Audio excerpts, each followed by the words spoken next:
नाथ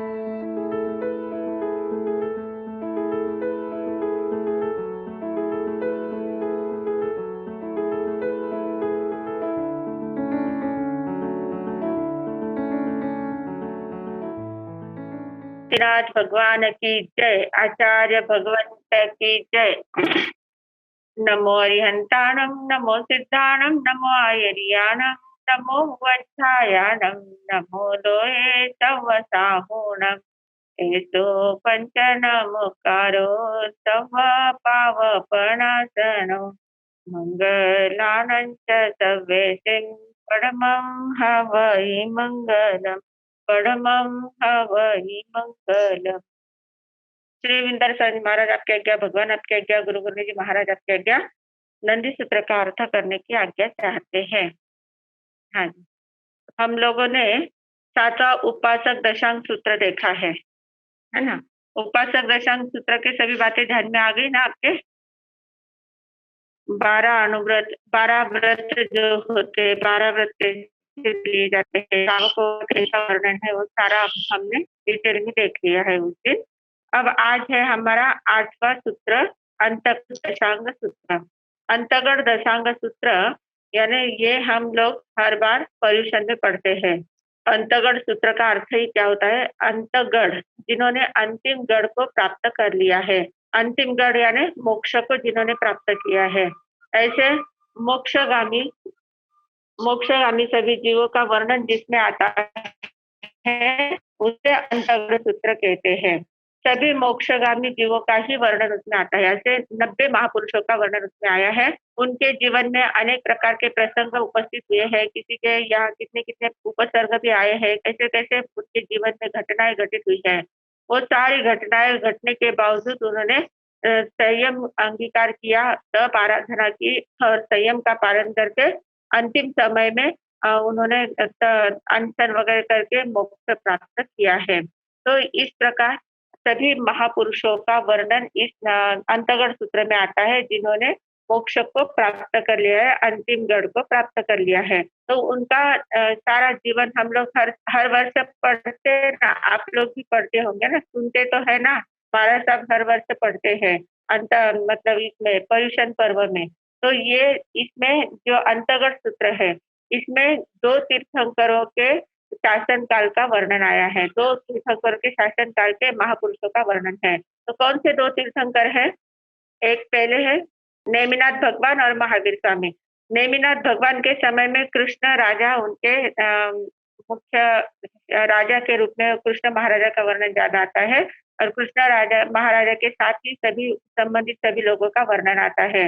और भगवान महावीर स्वामी के समय कौन से राजा थे? श्रेणिक राजा का वर्णन आता है। श्रेणिक राजा से संबंधित सारी बातें वहां पर आती है। तो महापुरुषों का तो वर्णन है ही, साध्वियों का भी वर्णन है। कितनी साध्वियां, उनके कितनी रानियों ने दीक्षा ली है, रानियों ने दीक्षा लेने के बाद कैसे कैसे तपश्चर्या की है, और तपश्चर्या करके कैसे कैसे अपने कर्मों का क्षय किया है, कैसे कैसे अपनी शक्ति को बढ़ाया है, और शक्ति को बढ़ाकर अंतिम गढ़ को बराबर प्राप्त कर लिया है। इस सारा वर्णन इस अंतगढ़ सूत्र में आता है। इस अंतगढ़ सूत्र को 8 दिन में ही हम लोग ज्यादातर पढ़ते हैं। क्यों पढ़ते हैं 8 दिन में? क्योंकि 8 दिन जो हमारे होते हैं वो विशेष महत्व के दिन होते हैं, जिनको महापर्व कहा जाता है। महापर्व होते हैं। पर्व ऐसे देखा जाए तो पर्व 2 प्रकार के होते हैं। एक लौकिक पर्व होते हैं, एक अलौकिक पर्व होता है। लौकिक पर्व यानी क्या कि जो हम लोग ये दीपावली, होली वगैरह, राखी पूर्णिमा, ये जो मनाते हैं, लौकिकता में जो पर्व मनाते हैं, जिसके कारण से हमें लौकिक समृद्धि मिलती है। लौकिक यानी यहाँ की, जहाँ हम लोग रहते हैं, इस लोक की समृद्धि वहां मिलती है। तो जैसे लोक में जो आनंद मनाया जाता है, वो जो उत्सव मनाया जाता है, वो लौकिक पर्व कहलाते हैं। दीपावली आदि सभी लौकिक पर्व होते हैं। और अलौकिक पर्व जो होते हैं, अलौकिक पर्व पारमार्थिक पर्व होते हैं, मतलब परमार्थ को साध्य कराने वाले पर्व होते हैं। परमार्थ को साध्य कराने वाले पर्व होते हैं, परमार्थ की ओर वो ले जाने वाले पर्व होते हैं। और इन पर्वों में साधना की जाती है। इन पर्वों में से बाकी पर्वों में कैसा होता है, हम खाना पीना सजना धजना सभी प्रकार की लौकिक बातें करते हैं। पर ये जो आध्यात्मिक पर्व आते हैं, अलौकिक पर्व जो आते हैं, इन अलौकिक पर्वों में साधना को विशेष महत्व दिया जाता है। यहाँ बाह्य बातों को महत्व नहीं दिया गया है, आपकी रहन-सहन, खान-पान इसमें महत्व नहीं है। यहाँ उपवास करना है, साधना करनी है, तपस्या करनी है, इन्हीं बातों में आगे बढ़ना है और इन्हीं बातों में आगे बढ़कर अपने अंतिम गढ़ को प्राप्त करने का लक्ष्य रखना है। इस प्रकार की बातें ये अलौकिक पर्व में आती है। तो ये अलौकिक पर्व हमारा परिश्रम महापर्व होता है। 8 दिन हमारे बहुत ज़्यादा महत्वपूर्ण होते हैं और इन 8 दिनों में बहुत ज़्यादा साधना की जाती है। तो साधना करते-करते हुए हमें ये भी ध्यान में लेना है कि उसी समय ये अंतर्गत सूत्र पढ़ते हैं, क्योंकि उसी समय अगर हम अच्छे महापुरुषों का वर्णन पढ़ते हैं, तो हमें भी उनसे प्रेरणा मिलती है। उनका जीवन वृत्तांत सुनते हैं, उनके सारी जीवन जीवन की बातें सुनते हैं, तो हमारा भी मन बराबर वहाँ तैयार हो जाता है साधना के करने के लिए और साधना में स्थिर होता है। इसलिए उन महापुरुषों का वर्णन पढ़ा जाता है और ये अंतर्गत सूत्र जो इसमें 8 ही अंग होते हैं, जो 8 दिन में ही पढ़े जाते हैं। मतलब एकदम बहुत छोटा भी सूत्र नहीं है, बहुत ज़्यादा बड़ा भी नहीं है। 8 दिन में हम बराबर पढ़ सकते हैं और बहुत सारी 8-8 बातें इसमें मतलब उसके साथ जुड़ी हुई है परिषद महापर्व के साथ। कर्म 8 होते हैं, 8 कर्मों का क्षय करना होता है।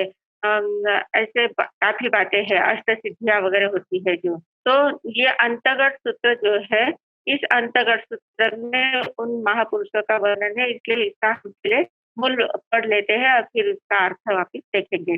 ते किमतम अंतगढ़ दशाओ अंतगढ़ दशासूर्णम अंतगढ़ानम नगराइम उज्जानाइम चेयाइम वणसंडाइम समोसरणाइम रायाणो अम्मा पियरो धम्मायरिया धम्म कहाओ इहलोय परलोया इद्धि विशेषा भोग परिचाया पवज्जाओ परिआया सूय परिग्रहा तवोव हाणाइम तनले हणावो भत्त पचखाणाइम पावोव गमणाइम अंत क्रियाओ आघविजंती अंतगढ़ परिता वायना संखिजा अणुवोगदारा संखिजा वेड़ा संखिजा सिलोगा संखिजाओ निजुत्तियो संखिजाओ संगहणियो संखिजाओ परिवत्तियो चैनम अंगठयाये अठमे अंगे एगे सुयखंदे अठ वग्गा अठ उद्देशन काला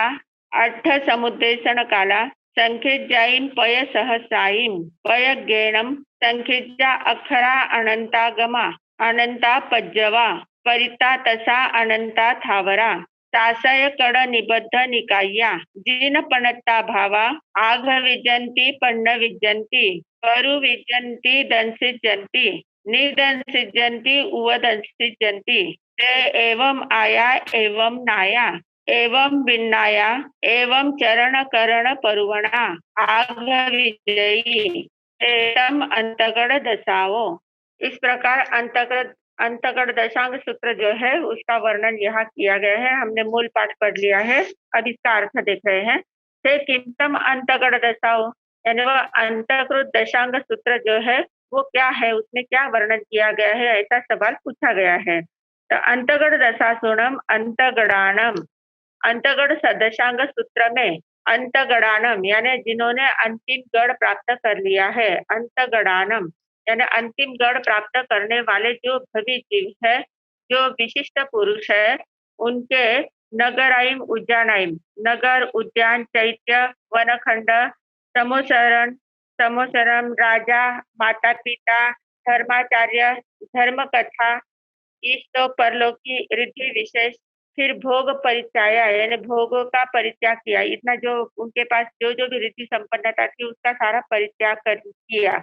परित्याग करने के बाद पवज जाओ यानी प्रवर्जा ग्रहण की यानी दीक्षा ली, दीक्षा पंच महाव्रतधारी साधु बने और फिर परिआया, दीक्षा लेने के बाद उन्होंने कितने वर्षों तक दीक्षा की पर्याय का पालन किया है। परिआया यानी पर्याय, दीक्षा पर्याय का पालन किया है। सूय परिग्रह यानी क्या, सूत्रों को ग्रहण करना है, सूत्र का अभ्यास किया है। सूत्र यानी जो द्वादशांग है, द्वादशांगी का अभ्यास उन्होंने किया है। कैसे कैसे अभ्यास किया है वो सारा वर्णन है। फिर तवो व हानाई, तप और उपधान आदि अनेक प्रकार के तप उन्होंने कैसे कैसे स्वीकार किया है उसका वर्णन इसमें किया गया है। संलेखनाओ, अंतिम समय में सभी ने संलेखना ली है। संलेखना लेने के बाद भट्टपचखानयम, संलेखना लेना यानी क्या है? संलेखना अंतिम समय में मतलब हम लोग भी रोज रात में संलेखना ले सकते हैं। रोज रात में हम कौन सी संलेखना लेंगे? सागारी संथारा जिसको कहते हैं।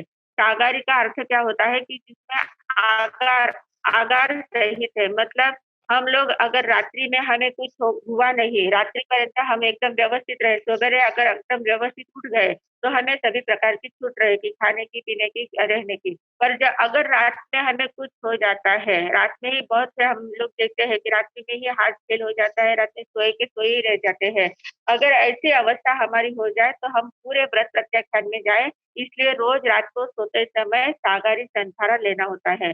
सागारी संथारा में सागारी संथारा का छोटा सा पाठ होता है, वो पाठ लेना होता है और वो पाठ बोलकर नवकार मंत्र फेरकर भावना भाना है कि अगर रात भर मेरी अच्छी रही, सवेरे अच्छे से उठ गई तो मुझे सब प्रकार की छूट है।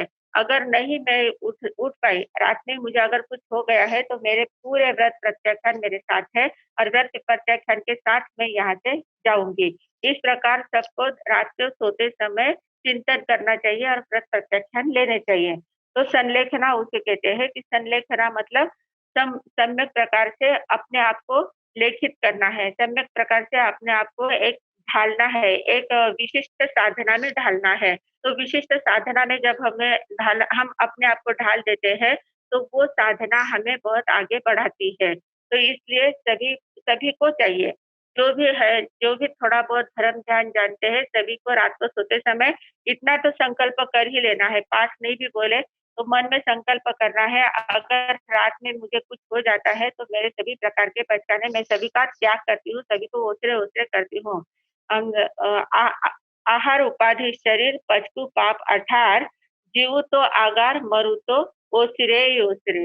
इस प्रकार सिर्फ ये 2 लाइन भी बोल ली और 2 लाइन बोलकर पूरी प्रकार के त्याग कर देना है। तो इस प्रकार का त्याग हम जब करते हैं तो ये त्याग करने की हमें भावना जो आदत हो जाती है, त्याग करते-करते फिर जब हमारा अंतिम समय आता है, तो अंतिम समय में हमें ध्यान में आ जाता है कि अब मेरे बहुत ज़्यादा दिन नहीं रहे हैं, मुझे अब अपनी तैयारी कर लेनी चाहिए। और उस समय फिर हमें संथारा लेने की भावना जगती है और संथारा लेने की भावना जगने के बाद हम संथारा व्यवस्थित ले सकते हैं, फिर वो संथारा हमारा एकदम जागृत अवस्था में व्यवस्थित चलता है। नहीं तो क्या है, बहुत बहुत लोग बीमार रहते हैं, हॉस्पिटल में रहते हैं, वेंटिलेटर पर रहते हैं, एकदम डॉक्टर ने बोल दिया कि अभी इनकी कोई गारंटी नहीं है, तब कोई आके सिर्फ पचकान दे देते हैं, संथारा पचका देते हैं। परिवार वाले महाराज साहब को या किसी श्रावक श्राविकाओं को बुला लेते हैं और उनको पचकान दे देते हैं। तो वो संथारा दे देते हैं, वो संथारा भी देना चाहिए, नहीं देना चाहिए ऐसा नहीं बोलते हैं। उसमें तो पचकान उनके हो ही जाते, क्योंकि आत्मा तो मूर्छित होती नहीं, आत्मा तो जागृत ही रहती है। शरीर भले मूर्छित हुआ है, पर आत्मा जागृत रहती है, तो आत्मा उसको ग्रहण करती है। उन व्रत प्रत्याख्यानों को आत्मा ग्रहण करती है, इसलिए पचकान तो देने ही चाहिए, वैसी अवस्था में भी देने चाहिए। पर हम ऐसी भावना भाएँगे कि हमें अंतिम समय में पूर्ण जागृति पूर्वक हमारा संथारा हो। हम लोग पूर्ण जागृति से देखें, हम लोग स्वीकार करें, हम लोग ही कहें कि हमें संथारा दो, हमें पूरे पचकान लेने हैं और सभी एकदम पूर्ण जागृति के साथ साधना करते-करते अपने आप में लीन होते-होते हमें प्राण छोड़ने हैं। इस प्रकार की जब हमारी अवस्था आनी चाहिए, ऐसा अगर लगता है, तो अभी से हमें रोज़ रात में सोते समय सागारी संथारा लेकर सोना चाहिए। तो संलेखनाओं यानी वो रोज़ के संलेखना तो रोज़ की लेते ही थे, पर अंतिम समय में भत्त पचखानाई मतलब भत्त प्रत्याख्यान यानी खाने-पीने के पूरे त्याग कर देते हैं, पूरे पचकान ले लेते हैं और पावगमनाई यानी पादोपगमन संथारा लेते हैं। पादोपगमन संथारा लेने के बाद अंत क्रियाओं अंत अंतिम गढ़ को वो प्राप्त कर लेते हैं। यहाँ अब वापिस ये नहीं कहा कि देवलोक गमनाइम होता है ना, वो अपने हर एक इसमें आया है ना, देवलोक गमनाइम सुकुल पचय पुनः बोहि लाभा, ये बातें इसमें नहीं आती है। क्यों नहीं आती है? क्यों नहीं आती है? क्योंकि ये अंतिम गढ़ को उसी भव में प्राप्त करते हैं, उसी भव में प्राप्त करते हैं, इसलिए पावो गमनाइम अंत क्रियाओ आघविजन्ति। पादोपगमन संथारा करके अंतिम क्रिया को वो प्राप्त कर लेते हैं, अंतिम गढ़ को वो प्राप्त कर लेते हैं। तो यहाँ वे 3 वर्ष आपको याद करने नहीं है, यहाँ 3 वर्ष निकल जाते हैं। देवलोक गमनाय सुकुलपचय पुनः लाभा, ये 3 ही वर्ष यहाँ नहीं आते हैं, क्योंकि वो वापस आते ही नहीं, देवलोक में जाते ही नहीं, सीधे मोक्ष में ही चले जाते हैं। तो मोक्ष में जाते हैं, इसलिए अंत क्रियाओं तुरंत आ गया है। पावो गमनाय अंत क्रियाओं आघविजंती। फिर अंतगढ़ दशासुरम परितावयना, अंतगढ़ सूत्र जो है इसकी वाचनाएं कैसी है? सीमित वाचनाएं है। संख्या अणुयोग द्वारा, अणुयोग द्वारा इसके संख्यात है। संख्या वेढ़ा छंद संख्यात है, श्लोक संख्यात है, सिलोगा संख्या सिलोगा यानी श्लोक संख्यात है। संख्याओं नियुक्तियों नियुक्तियों यानी नियुक्तियां प्ररूपणा करने की पद्धतियां जो है वो संख्यात है। संख्याओं संग्रहणीयों प्रकार से ग्रहण करने योग्य जो विधियां है वे संख्यात है। ये संख्याओं परिवर्तियों संख्या प्रकार की प्रतिपत्तियां है। तेनम अंगठयाय, यह अंग सूत्रों में 8वें अंग 8वां अंग है। अंग सूत्रों का ये 8वां अंग है। एगे स्कंद, इसमें एक श्रुत स्कंद है, एक ही श्रुत स्कंद है। 8 वग्गा 8 उद्देशन काला 8 समुद्देशन काला, इसमें 8 वर्ग है। 8 वर्गों का वर्णन आता है। 8 वर्ग हम लोग पढ़ते हैं जो, इसमें 8 उद्देशन काल है, 8 ही समुद्देशन काल है। संख्या जैन पय सहसाइन पय जैनम, संख्या 1000 पद है, संख्या 1000 पद है। और संख्या अक्षरा अनंतागमा, संख्या अक्षर है अनंतागमा, उसका अर्थ कैसा है? अनंत अर्थ है। अनंतागमा, गमा यानी अर्थ, जानने योग्य, ग्रहण करने योग्य, जानने योग्य जो बातें हैं वो अनंत बातें हैं। अनंता पज्जवा, उसकी पर्याय भी, अक्षरों की पर्याय भी अनंत होती है। परिता तसा अनंता थावरा, त्रस जीव परिमित है और स्थावर जीव अनंत है। ये हर एक सूत्र में आया है, परिता तसा अनंता थावरा। तो ये किसके लिए आता है? संख्या अक्षरा अनंतागमा अनंता पज्जा, अक्षर संख्यात अक्षर है, मतलब ही परिता तसा, जैसे त्रस जीव परिमित है, सीमित है, वैसे अक्षर भी सीमित है। अनंतागमा, उसका अर्थ अनंत होता है, जैसे स्थावर जीव अनंत होते हैं। अनंता था इसके साथ संबंधित आता है।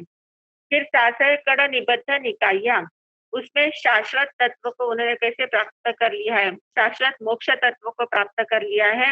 और कड़ मतलब जो कृत्रिम बातें जो थी, जो उनका भव था, भव में कैसे कैसे प्रसंग आए, उन प्रसंगों को कैसे फेस किया, वे सारी कृत्रिम बातें हैं।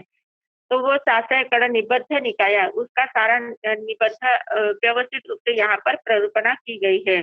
कैसे की गई है? जिन्होंने कही है जिन पड़ता भावा, जिनेश्वर भगवान के भावों को, जिनेश्वर भगवान मतलब तीर्थंकर भगवान के भावों की व्यवस्थित प्ररूपणा की गई है।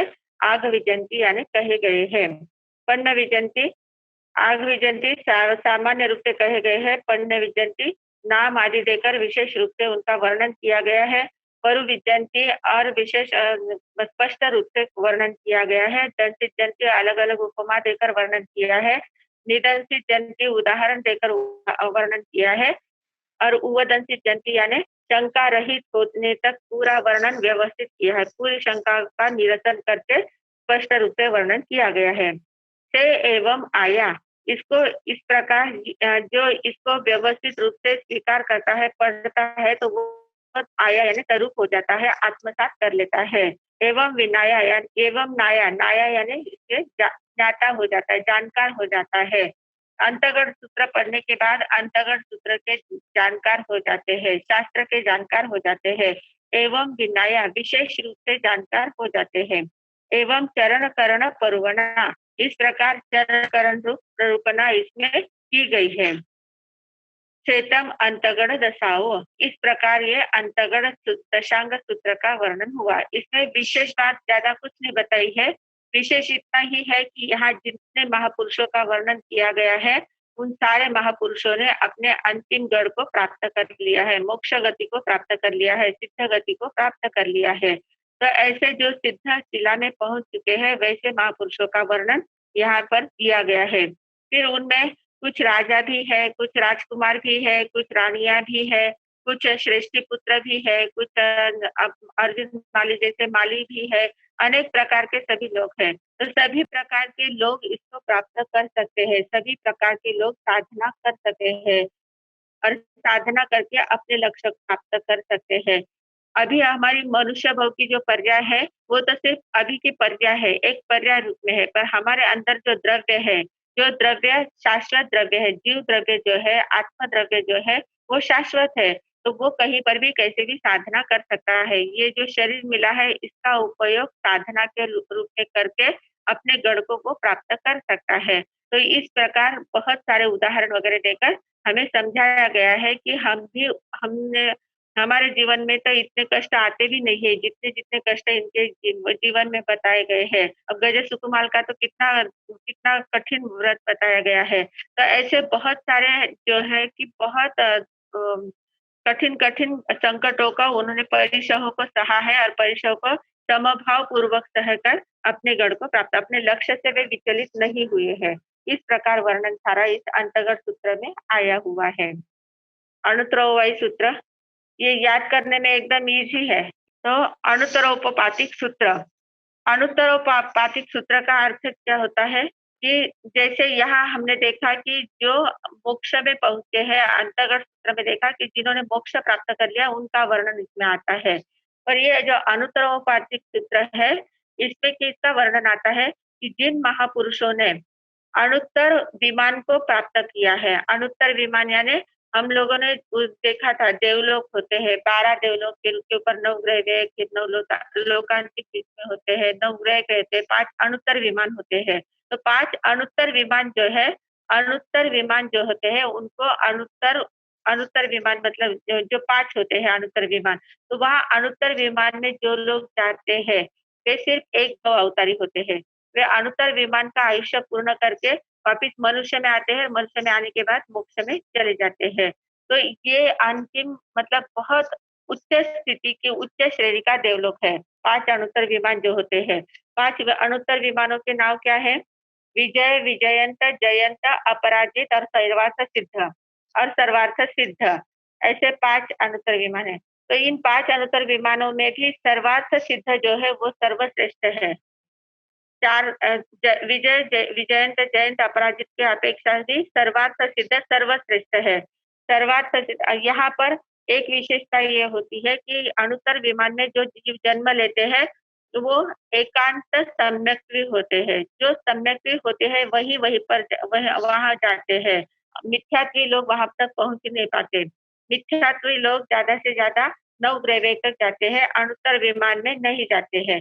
अणुत्तर विमान में सिर्फ सम्यक्त्वी ही जीव जाते हैं, एकांत सम्यक्त्वी जीव जाते हैं और उनका एकदम इतना ज़्यादा उनका आयुष्य 33 सागरोपम का होता है। सर्वार्थ सिद्ध वालों का तो 33 सागरोपम का कंप्लीट होता है, बाकी 4 वालों का कम से कम 31 सागरोपम, ज़्यादा से ज़्यादा 33 सागरोपम का होता है। तो उनका आयु एक फिक्स होता है और उनके वहाँ उनके जो शरीर की रचना होती है एकदम छोटे से छोटे बच्चे होते हैं ना, छोटे बच्चे जैसा उनका शरीर होता है।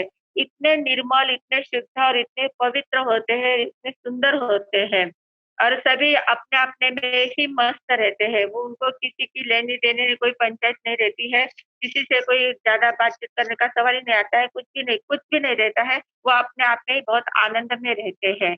ऐसा आनंदमय उनका जीवन होता है और बहुत उत्कृष्ट अवस्था जो होती है, जो चारों गति में सर्वश्रेष्ठ अवस्था जो है वो अणुत्तर विमान वालों की है। मतलब शारीरिक दृष्टि से सभी मानसिक दृष्टि से सभी प्रकार से सर्वोत्कृष्ट अवस्था उनकी होती है। तो जो अणुत्तर विमान में पहुँचे हैं, ऐसे लोगों का वर्णन इस अणुत्तरोपपातिक सूत्र में कहा गया है।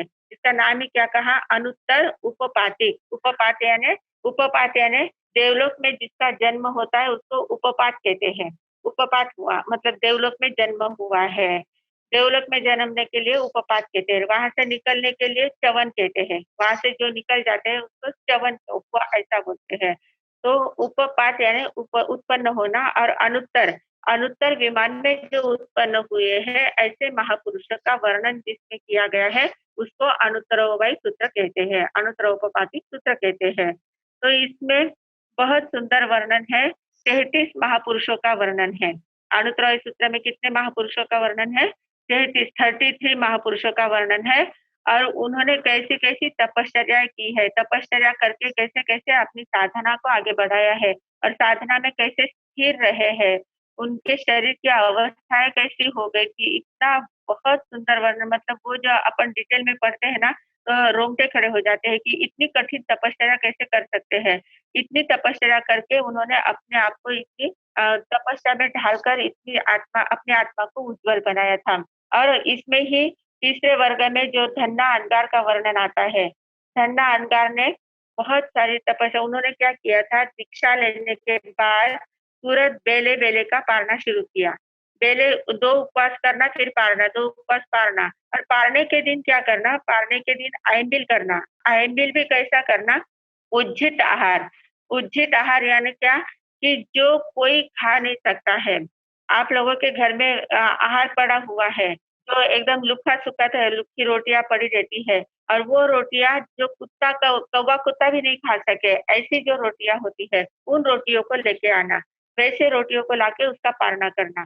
मतलब इतना उज्जित आहार जिसको कोई नहीं खा सकता है, ऐसा जो उज्जित आहार होता है, वो आहार बेले के पारने में लेना, वो भी एक ही समय लेना। और फिर वो गोष्ठी के लिए जाते थे, कभी पानी मिला तो पानी लेके आ जाना, कभी आहार मिला तो आहार लेके आना, कभी पानी मिला तो आहार नहीं, आहार मिला तो पानी नहीं, ऐसी उनकी अवस्था रहती थी। फिर भी इतने समतापूर्वक, इतने शांतिपूर्वक उन्होंने तपश्चर्या की और वो तपश्चर्या करने के बाद उनका शरीर ऐसा होगा, तो उनके शरीर का पूरा वर्णन उसमें आता है तीसरे अध्ययन में, कि उनका शरीर पूरा लकड़ी का ढांचा का, मतलब एकदम पूरी लकड़ियाँ ही रह गई थी।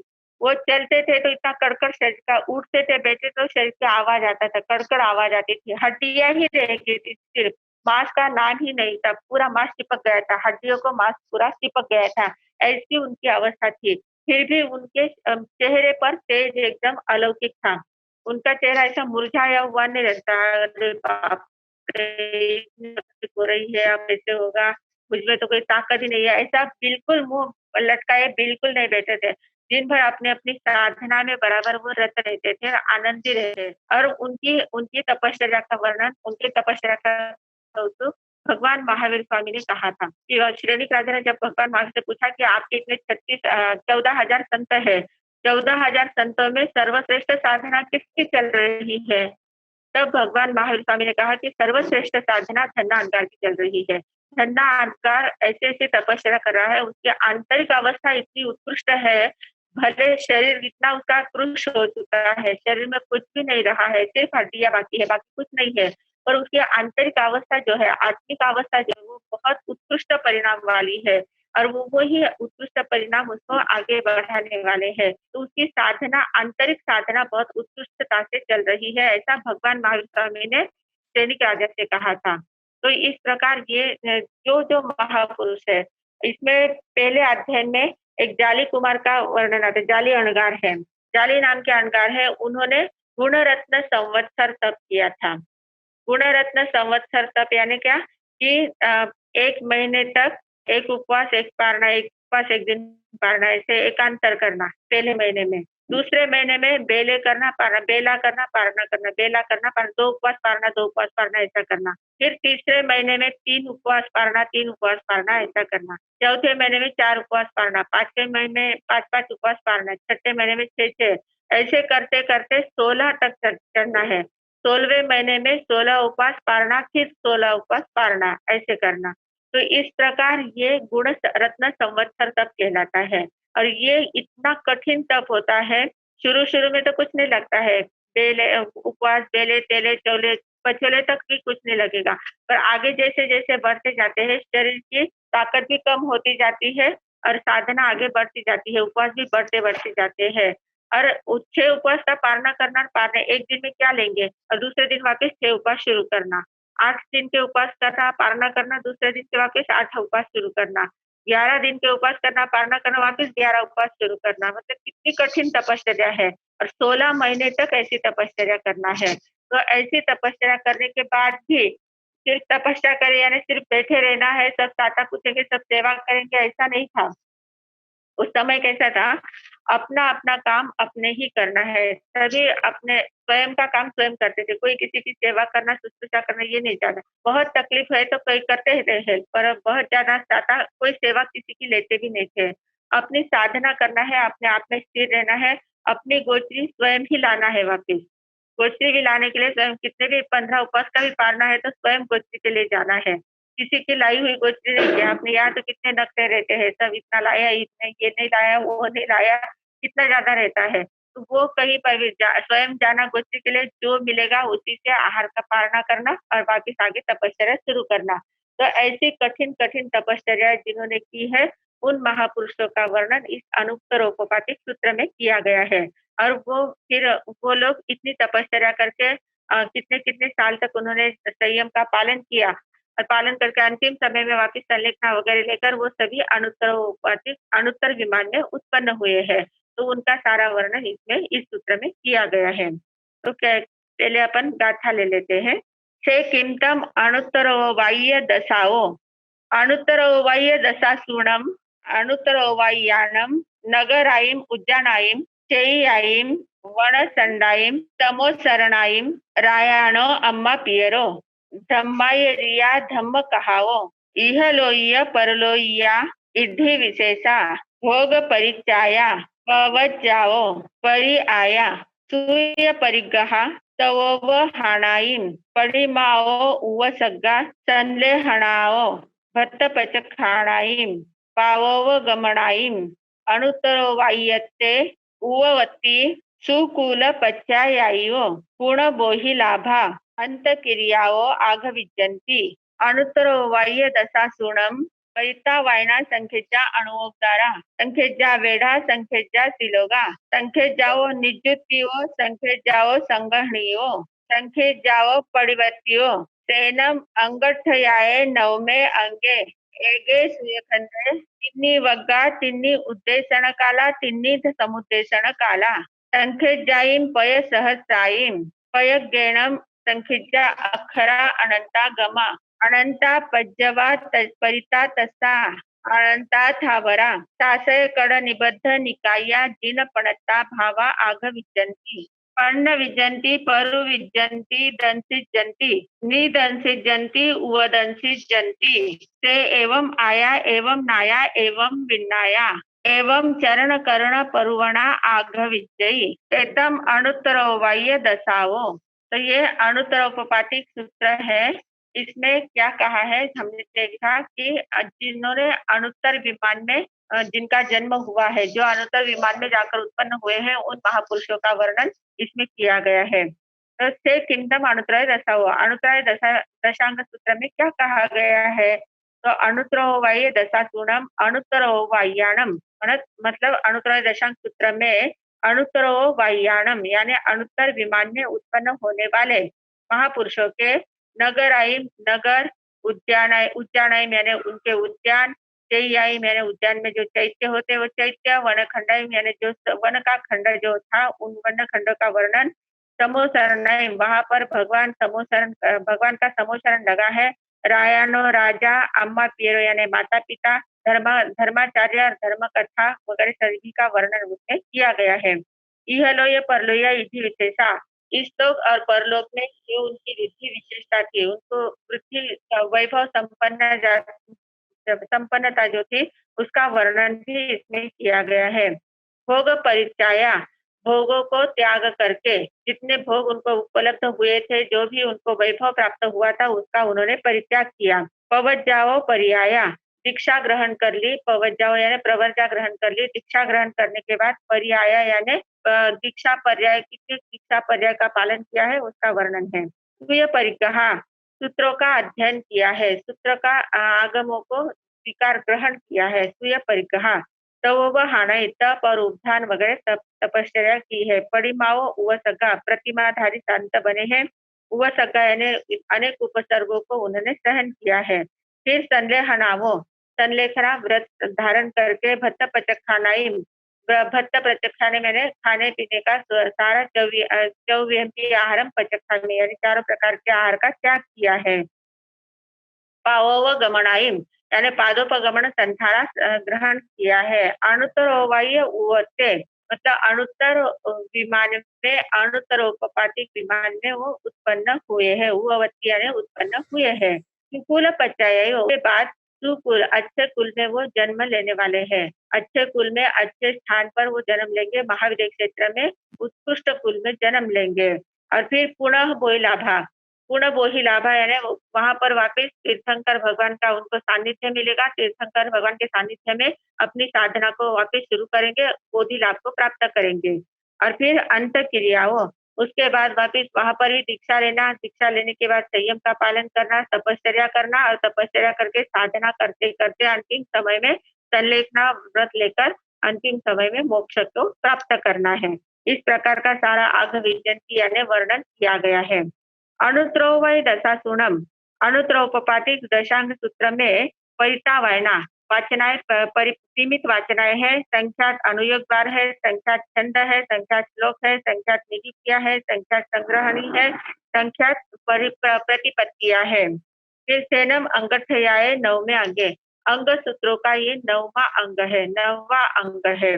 और 9वें अंग में एगे सुईखंड है, इसमें श्रुत स्कंध एक ही है। तीनी वर्ग तीनी उद्देशन काला, 3 वर्ग है, 3 उद्देशन काल है और 3 समुद्देशन काल है। 3 ही वर्ग अनुत्तर सूत्र में है। पहले वर्ग में जाली कुमार आदि का वर्णन है, दूसरे वर्ग में और दूसरे राजकुमार का वर्णन है और तीसरे वर्ग में धन्ना अलंकार वगैरह का वर्णन है। तो ऐसे 3 ही वर्ग है, छोटा सूत्र है, पर उसमें बहुत 33 महापुरुषों का वर्णन दिया है और 33 महापुरुषों के वर्णन में उनकी अलग अलग प्रकार की तपश्चर्या बताई है। तपश्चर्या के बाद उनकी साधना का वर्णन उसमें किया गया है। तो तिन्नी समुद्देशन काला, संख्या जैम पय सहतैम, संख्यात 1000 पद है। संख्येचा अक्षरा, संख्यात अक्षर है, अनंतागमा अनंत पजा, अनंत अर्थ है, अनंत पर्याप्ति पर्याय है। परिता तसा अनंत थावरा, त्रस पर्याप्त सीमित है और स्थावर अनंत है। शास्त्र निबद्ध निकाइया, शाश्वत और प्रयोगज जो भी बातें हैं वो सारी इसमें निबद्ध निकाया यानी व्यवस्थित रूप से प्ररूपण की गई है।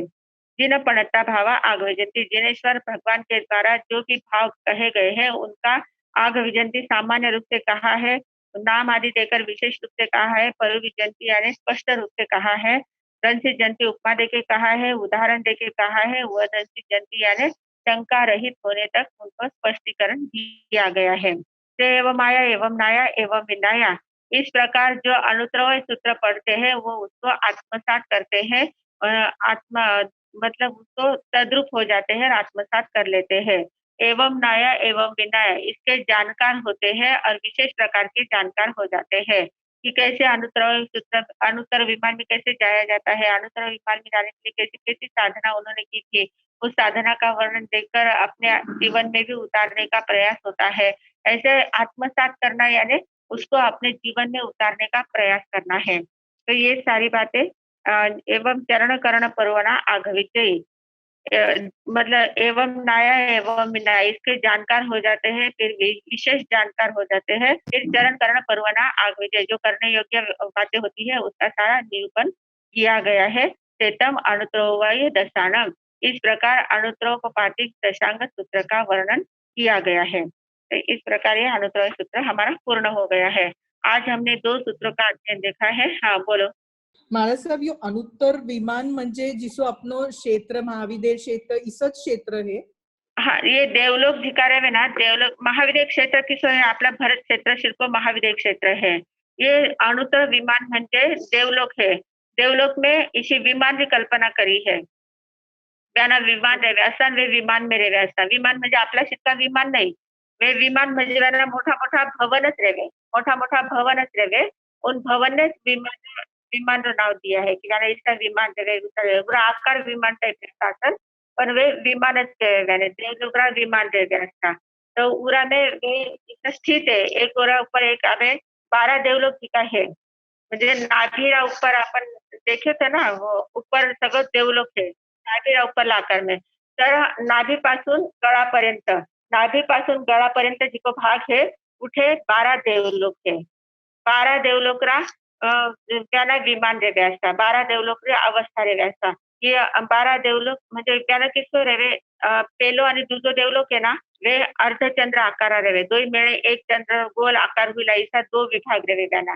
गहरा आता आता चंद्रजीचा विभाग रेवे असता आणि वे दो एक સાથે રેવે પહેલો ને બીજો દેવલોક પછી ત્રીજો ને ચોથો દેવલોક પણ ઈસાત અર્ધચંદ્ર આકાર રહે પછી પાંચમા દેવલોક પૂર્ણ ચંદ્ર આકાર એક જ પાંચમો દેવલોક પછી ઉરા પર છઠ્ઠો ઉરા પર સાતમો ઉરા પર આઠમો ઉરા પર નવમો ઈસા નવ રેવે પછી नाही 8 રેવે 8 पर्यंत गोल गोल एक एकच रे स्पेशल वेगळा म्हणजे आकार वेगळा तो गोल रेवे आणि પછી પાછો 9મો અને 10મો પાછા અર્ધચંદ્ર આકાર રેવે 11મો અને 12મો પાછા અર્ધચંદ્ર આકાર રેવે तो ईसा 12 देवलोक है ये 12 देवलोक के वे हैं आणि 12 देवलोक में जिको पांचवा देवलोक है ना वो ब्रह्मलोक देवलोक कहते हैं तो पांचवा देवलोक का अंतिम टाइम में अंतिम जैसे वो एंड आवे ना उन पांचवा देवलोक रो उठे ऊपर 9 लौकांतिक देवरा विमान देवे असता 9 प्रकार लौकांतिक देव रेवे असता तो वे लौकांतिक देव जो रहते हैं ना तो लौकांतिक देव उनको कहते हैं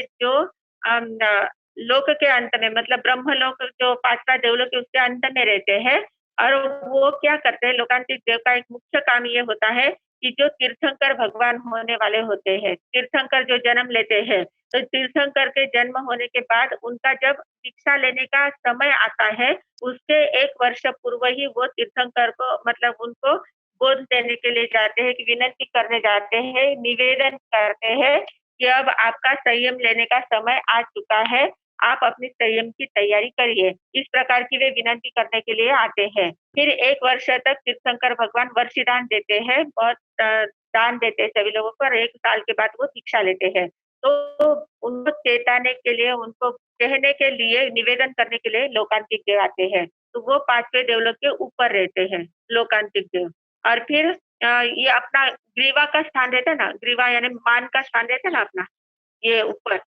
तो ये ऊपर का ग्रीवा के स्थान में 9 ग्रैवेक देव रहते हैं ग्रैवेक देव कहते हैं उनको ग्रैवेक यानी ग्रीवा के स्थान में रहते हैं ग्रीवा यानी मान अपने मान के इस स्थान में रहते हैं वो 9 रहते हैं ना तो 9 का कैसा होता है उनके 3 टप्पे होते हैं 3 हिस्से होते हैं तीनों हिस्सों में वापस 3 लाइन होती है उनकी 3 लाइन में 3 रहते हैं मतलब एक के ऊपर एक ऐसे 9 रहते हैं वो तो उनको ग्रैवेक कहते हैं वो ग्रैवेक कहते हैं उनको और उसके ऊपर हमारा मुंह का स्थान होता है वहाँ 5 अणुत्तर विमान देते हैं वो 5 अणुत्तर विमान दो इधर एक बीच में ऐसे 5 रहते हैं 1 2 3 4 5 तो ये अणुत्तर विमान ये सर्वश्रेष्ठ स्थान होता है हमारा मुख का स्थान होता है वहां पर अणुत्तर विमान देते हैं और ये अणुत्तर विमान वाले जो तो वहाँ उनके विमान स्पेशल विमान देते हैं उनके हर एक के अलग अलग मतलब 5 के 5 विमान अलग होते हैं पर एक विमान में अनेक देव रहते हैं ऐसा नहीं कि एक विमान में एक ही देव रहेंगे ऐसा नहीं एक एक विमान में अनेक देव रहते हैं काफी मतलब जितने वहां उत्पन्न जाते हैं वो वहीं पर उत्पन्न होते हैं तो उनका रहने का स्थान जो होता है उसको विमान कहते हैं तो ऐसे अणुत्तर विमान जो है उस अणुत्तर विमान में ये जीव जाते उत्पन्न होते हैं जो अणुत्रोपाय सूत्र में जो बताए हैं वे सारे जीव वहां पर उत्पन्न हुए हैं और उनका उन देवलोक का ऐसा रहता है उनको खाने मतलब उनको भूख तो लगती नहीं उनका वैक्रिय शरीर रहता है वैक्रिय शरीर के लिए उनको आहार की जरूरत हमारे जैसे आहार की जरूरत नहीं होती है वो सिर्फ रोम आहार करते रहते हैं वो भी कभी जब मतलब जिनकी जितनी अवस्था रहती है ना जितने आयुष्य जितना रहता है उतने पखवाड़े के बाद वो एक बार आहार करते हैं मतलब जैसे जिनको 33 सागरोपम का आयुष्य है तो वो 33 पखवाड़े के बाद 33 पखवाड़ा यानी कितने महीने 16.5 महीने हो जाते हैं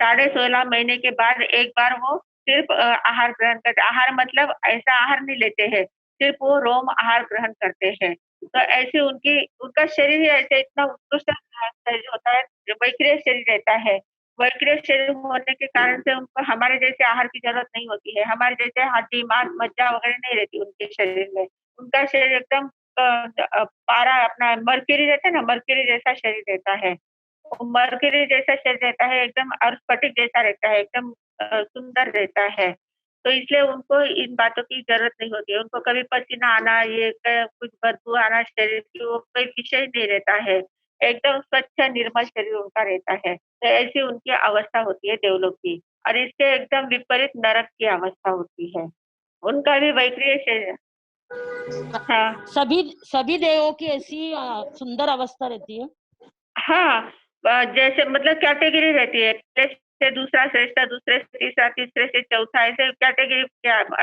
प्रमाणे रहती है, कैटेगरी के अनुसार। नहीं, उनका वही क्रिया रहता है ना, आहार करते ही नहीं है, सिर्फ उनका रोम आहार रहता है, तो उनके जितनी आयुष्य होगी उतने पखवाड़े में वो एक बार लेता है। एक बार ही वो सिर्फ वो आहार मतलब आहार नहीं लेते हैं, वो सिर्फ ग्रहण करते हैं, परमाणुओं को ग्रहण करते हैं, शुभ परमाणु। हाँ, जा सकते हैं, पर उतनी करनी होनी चाहिए। ज़्यादा से ज़्यादा अभी 5 डेवलप तक जाते हैं, ऐसा सुना है।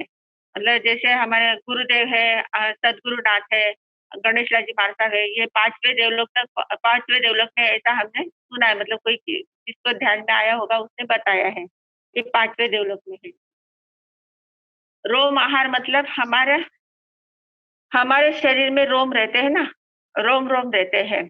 हम रोम आहार मतलब पूरे शरीर शरीर को क्या जितने रोम होते हैं ना, रोम में से हवा को ग्रहण करना, ऑक्सीजन ग्रहण करते हैं ना, ऑक्सीजन ग्रहण करते हैं।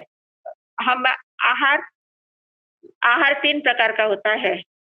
मैंने बताया था क्या आपको? हाँ, हाँ, ओज आहार, रोम आहार और कवल आहार। हाँ, ओज पहले ओज आहार रहता है। ओज आहार यानी वो सिर्फ जन्मते समय हम लेते हैं। जब हमारी आत्मा इस शरीर में से निकलकर जहाँ भी उत्पन्न होती है, तो उत्पन्न जिस स्थान पर उत्पन्न होती है, उस स्थान पर शरीर तो साथ में जाता नहीं है, सिर्फ आत्मा और उसके साथ कार्बन शरीर जाता है, कार्बन तेजस शरीर। तो वो जब कार्बन तेजस शरीर के साथ वो जब जाती है, तो वहाँ जाने के बाद वहाँ जिस शरीर की आवश्यकता है, मतलब मनुष्य तिरंजन में गए हैं तो औदारिक शरीर लेना पड़ेगा, और देवता अनारकी में गए तो वही क्रिया शरीर लेना पड़ेगा। तो जहाँ जाना है वैसे परमाणुओं को इकट्ठा करती है, पहले जाते से ही वहां आहार ग्रहण करती है, उस आहार को ओज आहार कहते हैं। मतलब आत्मा उन परमाणुओं को इकट्ठा करती है कि इस परमाणुओं के द्वारा ये शरीर तैयार होगा। तो वो जो रॉ मटेरियल होता है, शरीर का रॉ मटेरियल वहां इकट्ठा करते हैं, उसको ओज-आहार कहते हैं, और ओज-आहार सिर्फ एक बार ही लिया जाता है। सिर्फ जिस समय उत्पन्न होते हैं, जन्म लेते हैं, उसी समय ओज-आहार लिया जाता है, उसके बाद वापिस ज़िंदगी में ओज-आहार कभी नहीं किया जाता। और फिर शरीर जब हमारा पूरा बन जाता है, तो शरीर में हमारे रोम तैयार होते हैं। रोम होते हैं ना, पसीना आता है हमें, रोम-रोम जो होते हैं, पूरे शरीर में हमारे 3.5 करोड़ रोम होते हैं। हमारे शरीर में 3.5 करोड़ रोम होते हैं। तो वो 3.5 करोड़ रोम में से हम हमेशा अ, भले हम उपवास करें, जो विहार करें, कुछ भी करें, पर इस रोम आहार हम सतत ग्रहण करते रहते हैं। रोम आहार अगर हमने ग्रहण नहीं किया, तो हम ज़्यादा देर तक जी नहीं सकते हैं। रोम आहार बहुत ज़्यादा महत्वपूर्ण होता है।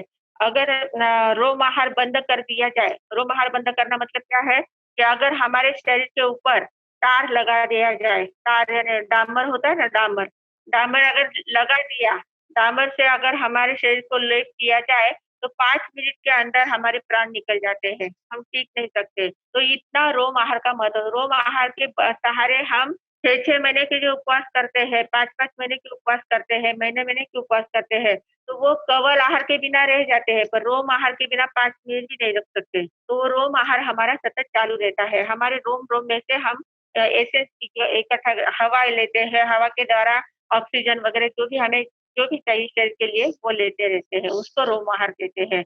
और कवल आहार तो अपन जो खाते हैं वो कवल आहार, अन्न जो खाते हैं। इस प्रकार 3 प्रकार के आहार होते हैं। तो ये आहार। हाँ, हुँ, हाँ, बोलो। कोई भी देवलोक में जाओ तो एक ही भव अवतारी होते हैं क्या? नहीं, नहीं, नहीं, नहीं, सिर्फ अनुत्तरव वायु वाले, अनुत्तर विमान वाले बोला है। अनुत्तर विमान में जो जाते हैं वो एक भव अवतारी होते हैं। बाकी देवलोक वाले तो ऐसे तो कितनी बार जाते हैं, आते हैं, जाते आते हैं। देवलोक मतलब बहुत बड़ी बात नहीं है। देवलोक मतलब जैसे हमारे अभी मनुष्य गति है, वैसी देव गति है। वहाँ सिर्फ उनकी फैसिलिटी थोड़ी ज़्यादा होती है। उनके पास पैतृक शरीर होता है, अवधि ज्ञान होता है, तो वो उसका उपयोग वे ज़्यादा कर सकते हैं। पर बाकी विशेषता कुछ नहीं होती है। वहाँ की आयु पूर्ण होने के बाद वापिस उनको मनुष्य या तिर्यंत में ही आना पड़ता है। देवलोक का आयुष्य पूर्ण होने के बाद मनुष्य या तिर्यंत में ही आते हैं, बाकी उनकी तीसरी गति नहीं है। देवलोक में मतलब मनुष्य में आएँगे या तिर्यंत में जाएँगे, और वो वापिस अपने जैसे कॉमन हो जाते हैं। तो देवलोक वाले एक भव अवतारी सभी देवलोक वाले होते हैं ऐसा नहीं है, सिर्फ 5 अनुत्तर विमान वाले जो होते हैं वो एक भव अवतारी होते हैं, उनका एक ही भव बाकी रहता है। जी महाराज। हाँ, बाकी और किसी को कोई सवाल? जम जम वैदम वच्चा मिलिम हिणक्षरम अचक्षरम परहीणम विनयनम जोगहीणम घोषहीणम सुत्सुदिनम दुत्सु परिचयम अकाले कहो सज्जाओ काले न कहो सज्जाओ असज्जाए सज्जायम सज्जाए न सज्जायम भणता गुणता विचारता ज्ञान और ज्ञानवंत की आशा तना की हो तो तस्मिच्छामि दुक्कड़म। ओम शांति शांति शांति। गुरुदेव की आज्ञा से चक्कारी मंगलम अरिहंता मंगलम सिद्धा मंगलम साहू मंगलम केवली पंडितो धम्मो मंगलम चत्तारी लघुत्तमा अरिहंता लघुत्तमा सिद्धा लघुत्तमा साहू पंडितो धम्मो लघुत्तमो चत्तारि शरणं पवज्जामि अरिहंते शरणं पवज्जामि सिद्धे शरणं पवज्जामि साहू शरणं पवज्जामि केवली पंडितम धम्मम शरणं पवज्जामि। 4 मंगल 4 उत्तम 4 शरणा दुख हरणा सुख करना वरण शरणा कोय जो भविष्य प्राणी आदरे तो अक्षय अमर पद होय।